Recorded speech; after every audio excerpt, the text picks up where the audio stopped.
স্বাগত সংবাদ যোগে দিনের প্রধান সংবাদ এবং তার বিশ্লেষণ নিয়ে আপনাদের সঙ্গে আছে রাকিব হাসান। অধিক ঐক্যমত্য কমিশনে আলোচনার সময়ে 7 ইসলামী দলের রাজনৈতিক কর্মসূচির প্রয়োজন ছিল না বলে মন্তব্য করেছেন বিএনপি মহাসচিব মির্জা ফখরুল ইসলাম আলমগীর। সিঙ্গাপুর থেকে সন্ধ্যায় দেশে ফিরে বিমানবন্দরে মির্জা ফখরুল এই মন্তব্য করেন। বলেন, অহেতুক চাপ সৃষ্টি করে দাবি আদায় গণতন্ত্রের জন্য কখনোই শুভ হতে পারে না।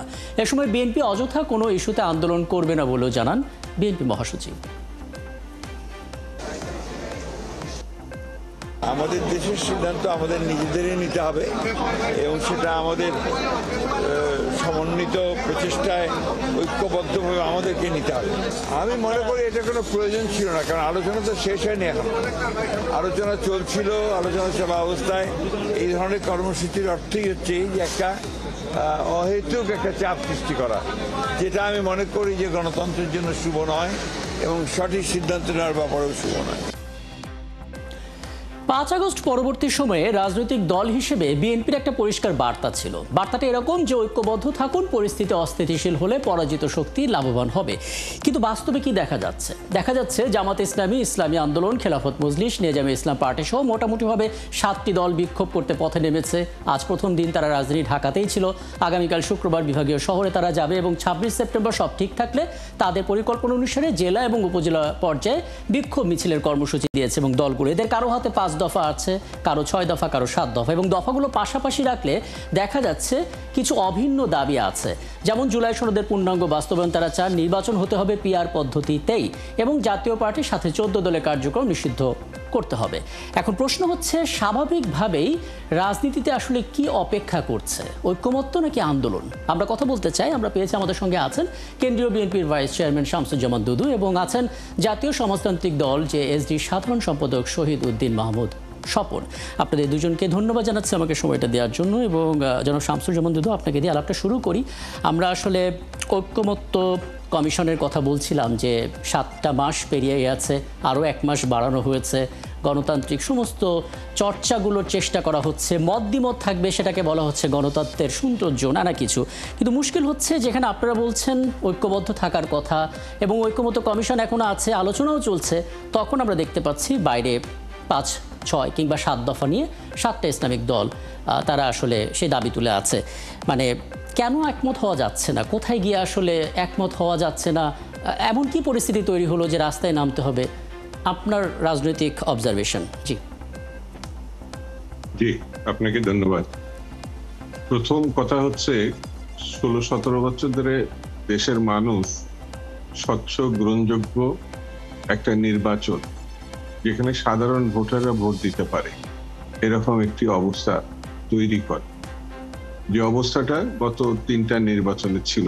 সাধারণ মানুষ, সাধারণ ভোটার, এরা তাদের পছন্দের মার্কা এবং প্রার্থীকে কখনো ভোট দিতে পারে না। যে নির্বাচন হয়েছে সেটা শেখ হাসিনার একেবারে সাজানো গোজানো একদম তামাশার একটি নির্বাচন। দেশের সব মানুষ জানে, সব দল জানে, বিশ্ববাসী জানে। সেই নির্বাচনকে যারা প্রত্যাখ্যান করেছিলেন তারা শেখ হাসিনার বিরুদ্ধে আন্দোলন করেছে এবং শেখ হাসিনাকে বিদায় করেছে। বিদায়ের পর স্বাভাবিক কারণেই একটি প্রচলিত ধারায় আমরা কিন্তু কখনো এই দল, আন্দোলনমুখী দলগুলো যারা আছে, তারা কেউই বলে নাই যে তারা নির্বাচন করছে তাদের মতো করে দাবি আদায় করে। সেটি হচ্ছে পিআর বা নিয়ন্ত্রিত নির্বাচন, এগুলোর কথা।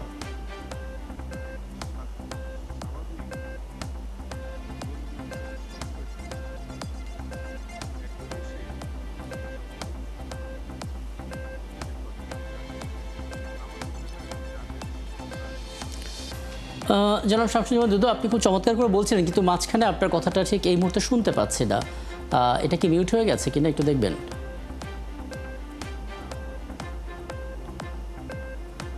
এখন শোনা যায় কি? হ্যাঁ, শুনতে পাচ্ছি, প্লিজ বলুন।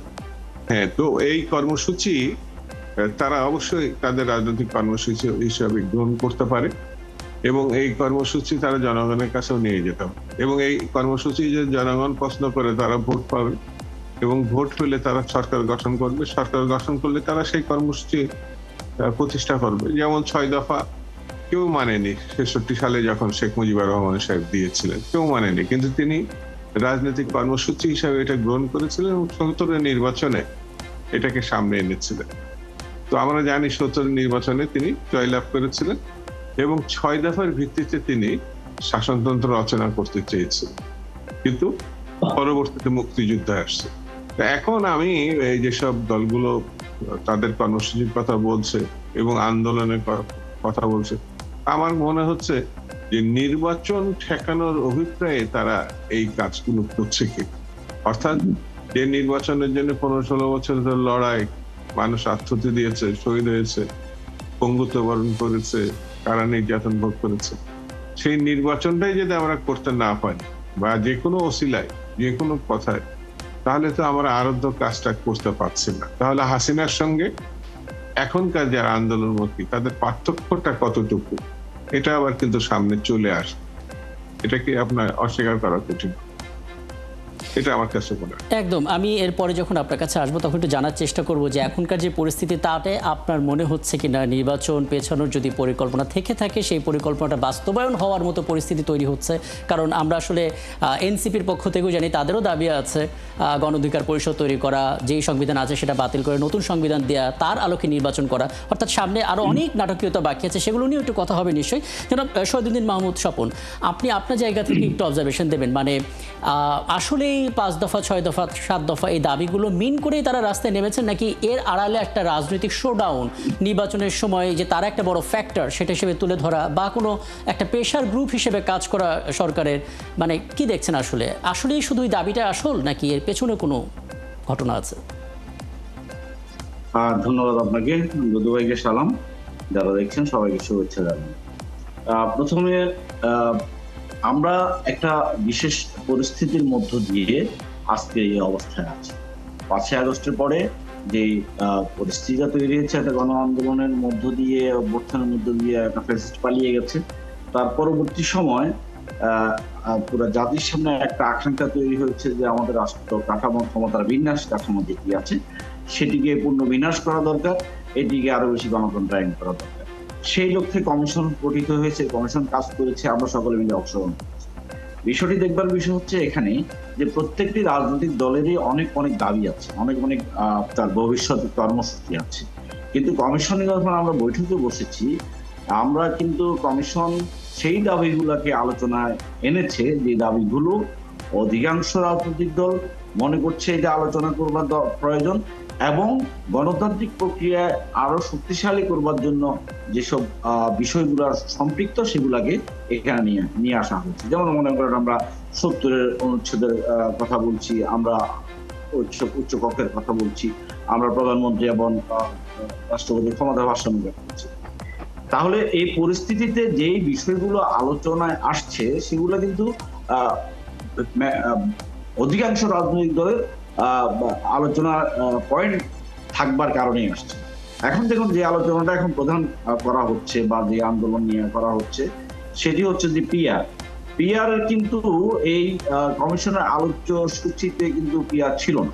পিআরটি কখন আসলো? যখন পার্লামেন্টের উচ্চকক্ষ গঠন প্রক্রিয়া কি হবে, আমরা যখন একমত হলাম যে পার্লামেন্টের উচ্চকক্ষ গঠন হবে, তখন গঠন প্রক্রিয়া কি হবে তখনই কিন্তু পিআর এর বিষয়টা আসছিল এবং নিম্নকক্ষের পিআর এর বিষয়টা আলোচনায় কমিশন কখনোই আনে নাই বা আলোচিত হয়ও না। এখন সেটিকে আলোচনা নিয়ে আসতে হলো। এখন একটি রাজনৈতিক দলের সে দাবি থাকতে পারে, কিন্তু বাংলাদেশের এখনকার বাস্তবতার প্রেক্ষিতে আমরা ৫৪ বছরে যে আসন ভিত্তিক যে নির্বাচনী ব্যবস্থা সেটাকে আমরা টেকসই করতে পারিনি, সেই বন্দোবস্তটাই যথাযথভাবে হয়নি, সেটি বারবার বাধাগ্রস্ত হয়েছে। সেখানে এটি কোনো অপ্রচলিত কোনো পদ্ধতি না পিআর। আমরা জানি যে নব্বই দেশে এটি প্র্যাকটিস হচ্ছে, কোথাও ভালো হয়েছে, কোথাও মন্দ দিকও আছে। আমরা স্যার পিআর নিয়ে একটু পরে কথা বলবো, খালি আমি আপনার কাছ থেকে আপনার এই পর্যবেক্ষণটা জানতে চাই যে এটা শুধুই কি একটা দাবি নিয়ে পথে নামা, নাকি এর আড়ালে কোনো শোডাউন বা কোনো উদ্দেশ্য, মানে এই জিনিসটাকে তুলে ধরার একটা ব্যাপার আছে, পেশি শক্তি বা সবকিছু মিলে আসলে অবস্থানটাকে জারি করা, কি দেখছেন? না, একটি আলোচনা টেবিলে থাকবার একটা বিষয় যখন আলোচনা টেবিলে থাকে তখন সেটিকে রাজপথে নিয়ে যাওয়াটা সন্দেহ করবার জায়গা তো থাকেই, এবং আমরা মনে করছি যে এটি যথাযথ নয় যে আলোচনা শেষ না হওয়া পর্যন্ত এই প্রশ্নে রাজপথে আন্দোলনে যাওয়াটা এক ধরনের শক্তিমত্তা দেখানো অথবা চাপ তৈরি করা অথবা এটিকে নানা, আমরা জানি আমরা আমাদের দেশটা নানাবিধ সংকটের ভেতর দিয়ে আমরা যাচ্ছি, আমরা নানা জাতীয় এবং আন্তর্জাতিকভাবে আমরা ষড়যন্ত্র চক্রান্ত আমাদের উপরে দৃষ্টি আছে। সেই সব প্রশ্ন মিলিয়ে আমাদের জাতীয় ঐক্যমত্য তৈরি করবার পথে এটি অন্তরায় বলে আমি মনে করছি, কারণ এটি যথাযথ নয়। অন্তরায় বলে আপনি মনে করছেন, এখানে আমি পরবর্তীতে যখন আসবো আবার আলাপটা শুরু করবো। শামসুজ্জামান দুদু, আপনার কাছে একটু জানতে চাই, মানে এটা খুবই কষ্টকর একটা দৃশ্য হবে যদি জুলাই আন্দোলনে যারা কাঁধে কাঁধ মিলিয়ে পথে ছিল তারা যদি এখন নিজেদের মধ্যে আসলে এই দাবি নিয়ে মুখোমুখি অবস্থানে যায়। এরপরও দেখা যাচ্ছে নানা দাবি আসছে, যেই দাবিগুলো আসলে সরাসরি আলোচনার টেবিলে চলমান থাকা অবস্থায় এই পরিস্থিতি। এনসিপির পক্ষ থেকে তো বলাই হচ্ছিল সংবিধান নতুন করে দিতে হবে, নির্বাচন তার আলোকে করতে হবে। সাধারণ মানুষ তো আপনি শুরুতে বলছিলেন নির্বাচনের একটা প্রত্যাশা করছে, ভোট দেওয়ার জন্য প্রত্যাশা করছে। আপনার মনে হয় কিনা যে প্রেক্ষাপট চলছে এই প্রত্যাশাটা আরো দীর্ঘ হবে, অর্থাৎ নির্বাচনটা পিছিয়ে যাবে, সেরকম কোনো সম্ভাবনা আপনি দেখছেন? আমার কাছে তা মনে হয় না। আমার কাছে মনে হয় তারা তাদের অবস্থান সংহত করার জন্য তারা তাদের মতো করে কর্মসূচি বা সিদ্ধান্তগুলো নিচ্ছে, কিন্তু তারা নির্বাচন 12 ফেব্রুয়ারি করবে। কারণ বিশেষত সরকার যে সিদ্ধান্ত নিয়েছে সকল রাজনৈতিক দলের সঙ্গে আলোচনার মধ্য দিয়ে এই ফেব্রুয়ারি মাসের যে সিদ্ধান্তটা, ফেব্রুয়ারি প্রথমার্ধে আগামী বছর, সেটা সরকার আলোচনার মধ্য দিয়ে এই সিদ্ধান্ত নিয়েছে। হ্যাঁ, নিজের গুরুত্ব বাড়ানো, নিজের দিকে দেশবাসী বা ভোটারদের আকর্ষণ করা, নিজের মতো করে চলা, এটা তো বিভিন্ন রাজনৈতিক দল করতেই পারে, এটা একটি কৌশল হতে পারে। কিন্তু নির্বাচন যত সামনে এগিয়ে আসবে, আমার ধারণা একটা রাজনৈতিক দল হিসাবে, অর্থাৎ স্বৈরতন্ত্রের আগের পরিস্থিতি আর স্বৈরতন্ত্রের পরের পরিস্থিতি এক না। তো এখন যদি আমি কার বিরুদ্ধে আন্দোলন করছি, এই যে আপনি বললেন রাজনৈতিক দল মুখোমুখি হওয়ার তো প্রশ্নে ওঠে না। কারণ যারা আন্দোলন করেছে আগে স্বৈরতন্ত্রের বিপক্ষে, তারা তো আছেই, তারা আমার মুখোমুখি হওয়ার তো কোনো প্রশ্ন ওঠে না। তো তারা অধিকাংশ রাজনৈতিক দলই নির্বাচন চায় এবং শেষে গ্রহণযোগ্য এবং স্বচ্ছ স্বাভাবিক একটা নির্বাচন চায়। এর বাইরে বিশেষত ইসলামপন্থী কিছু রাজনৈতিক দল কখনো নির্বাচনের কথা বলছে, কখনো ভিন্ন সিদ্ধান্তের কথা বলছে। আমার ধারণা এই জিনিসগুলো একটা সময় গিয়ে নির্বাচনমুখী অবস্থার দিকে গড়াবে।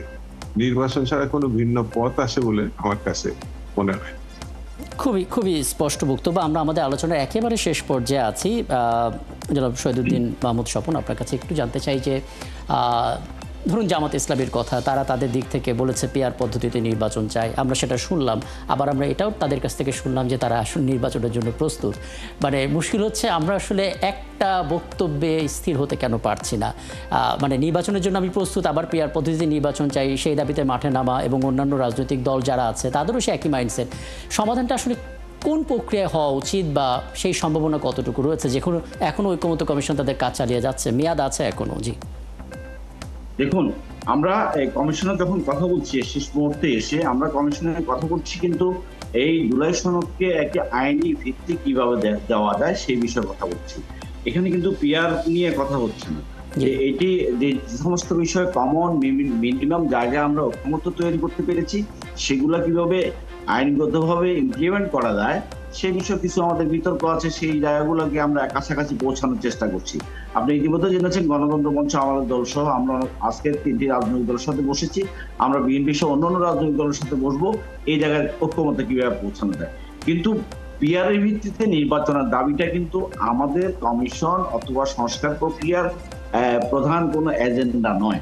এই দাবিতে আন্দোলনটা কিন্তু একদম প্রাসঙ্গিক নয়, বরং এই দাবি যদি করা যেত বা এই কথা যদি বলা যেত যে আমরা যেটুকু ঐক্যমত্য তৈরি করেছি সেই সনদটি বাস্তবায়ন প্রক্রিয়া কিভাবে শক্তিশালী করা যায় আইনগতভাবে, যাতে করে এটি কোনো সংকটের মুখোমুখি না পড়ে, সেই বিষয়ে যেসব মতামতের ভিন্নতা জায়গা আছে সেগুলো এক জায়গায় পৌঁছানোর চেষ্টাটা করাটাই উচিত বলে আমরা মনে করি।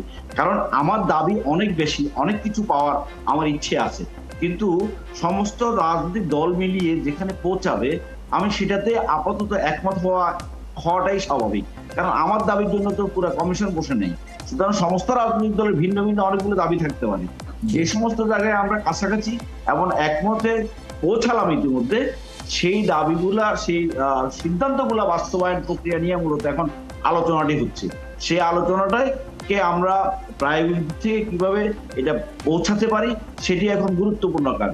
পিআর বা কোন পদ্ধতিতে নির্বাচন হবে সেটি গুরুত্বপূর্ণ বিষয় বলে আমরা মনে করছি না, কারণ এটি বরং নির্বাচনী যে সামনে যে নির্বাচনটি আছে সেটিকে প্রশ্নবিদ্ধ করা, অথবা এটি সম্পর্কে যেসব আলোচনা পারসেপশন ইতিমধ্যে তৈরি হয়েছে অনেকের জনগণের মাঝে, যে নির্বাচন হচ্ছে, হবে কি হবে না শঙ্কা, আমরা মনে করি এইসব